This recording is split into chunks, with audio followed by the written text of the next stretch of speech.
Ang laki-laki mo na, sinusubuan ka pa. Halika nga dito. Dito, dito. Aray, aray, aray, aray, aray. Yan. Ihiwalay na kita dahil ang laki mo na. Ang laki mo, giant ka yata eh. Yun o. Alam mo kung kinagandahan ito. Kahit splash yung kulay niya, tinan niyo yung buntot. Ay! Yung buntot ko. Ganda ng pattern ng buntot. Ayan mga tol oh. So lalagay natin siya sa micro loft.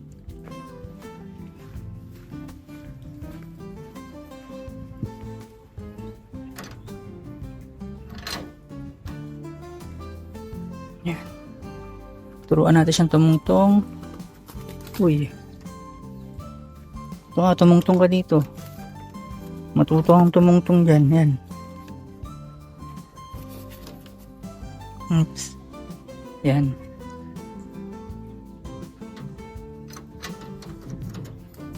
Tapos yung dalawang Pakistani dyan muna. So, isang linggo siyang nandyan. Tapos ibabalik ko yung Pakistani. Para hindi na maghari yung Pakistani mga tol. Ayan. Hindi sila magsiga-sigaan sa loft. So, yan. Para isipin ng YB na siya yung hari dyan mga tol.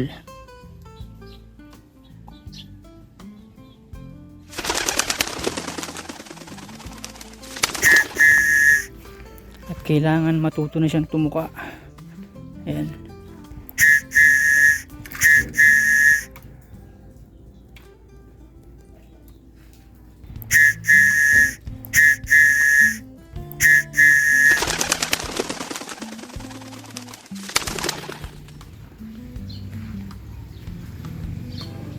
Ito nga pala yung update sa ating YB mga dre. Ayan o. So wala pang 1 week. Ayan, viewing na kagad siya. Lumalaki na siya o. Ayan. Tapos viewing din yung ano. Ayan, balak kong pagparisin yan eh. Si Bayo Pigeon at saka si ano, Luis Wiz. Ayan mga tol.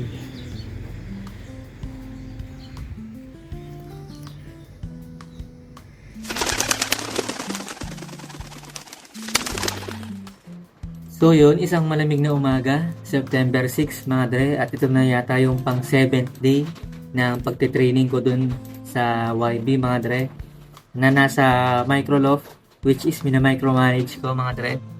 So, tingnan muna natin yung ating system kung merong magjo-due date na itlog ngayon mga dre. Yan. Yan, September 6, alas 7 na umaga. Yan. So, may magjo-due date. Tingnan natin. Ito. Magjo-due date tong si... yung itlog ni Tornado at Hurricane.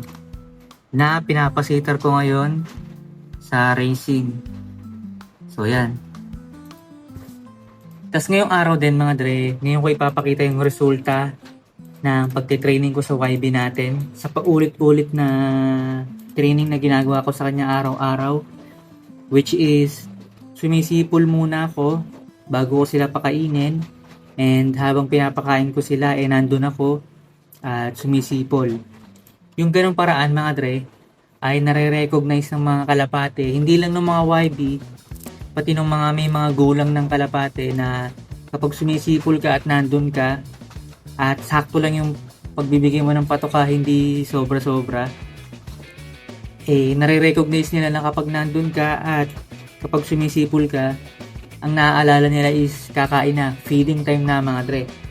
So, kaya rin sakto-sakto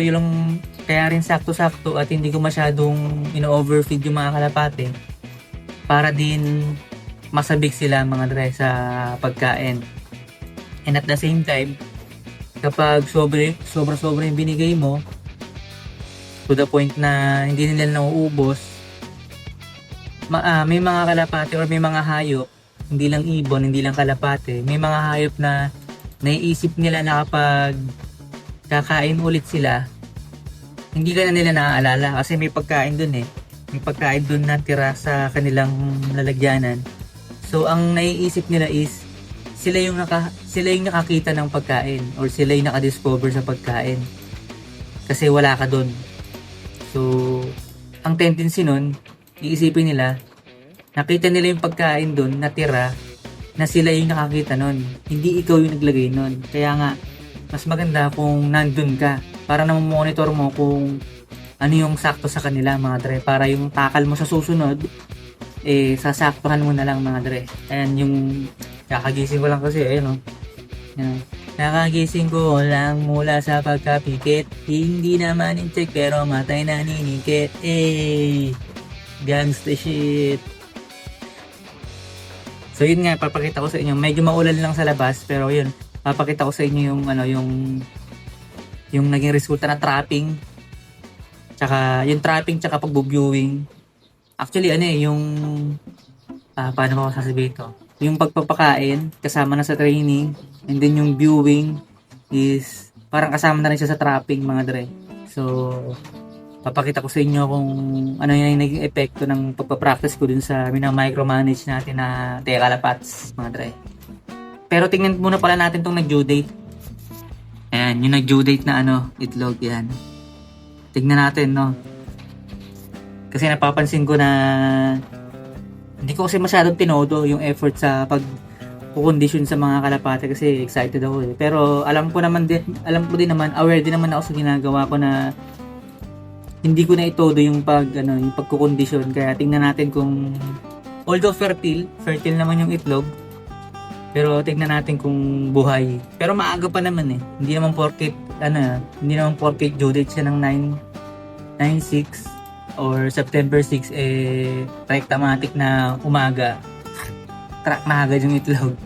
So tingnan lang natin kung may crack na. Let's go. Gangsta shit no?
Ang sipag maglimlim nito. Check na natin.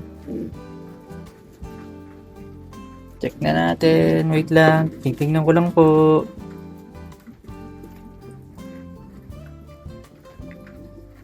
Ito nakalagay oh.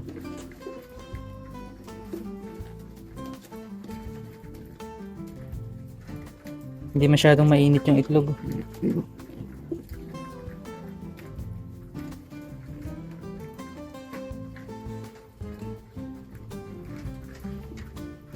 Hindi masyadong mainit yung itlog guys. Pero masipag maglimlim yan eh.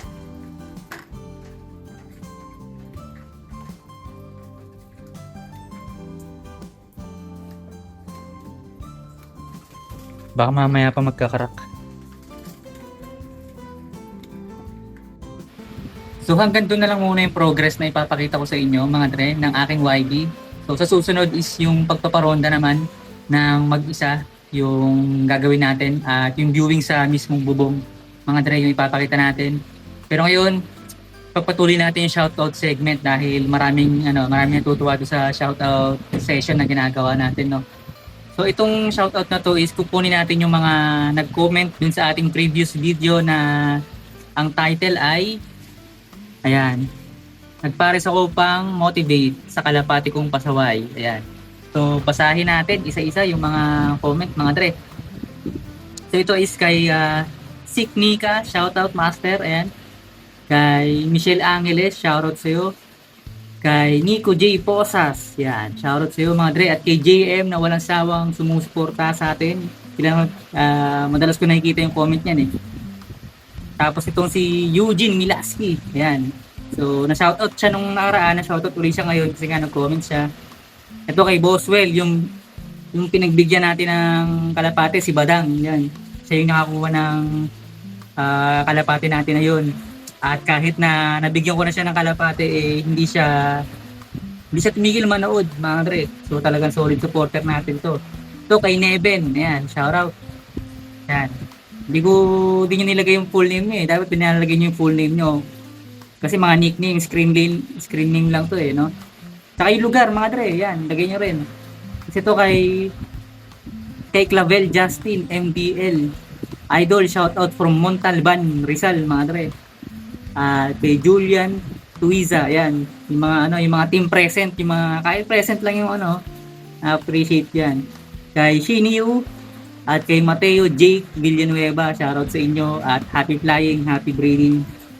Let's go. Hanggang sa susunod na episode mga dre.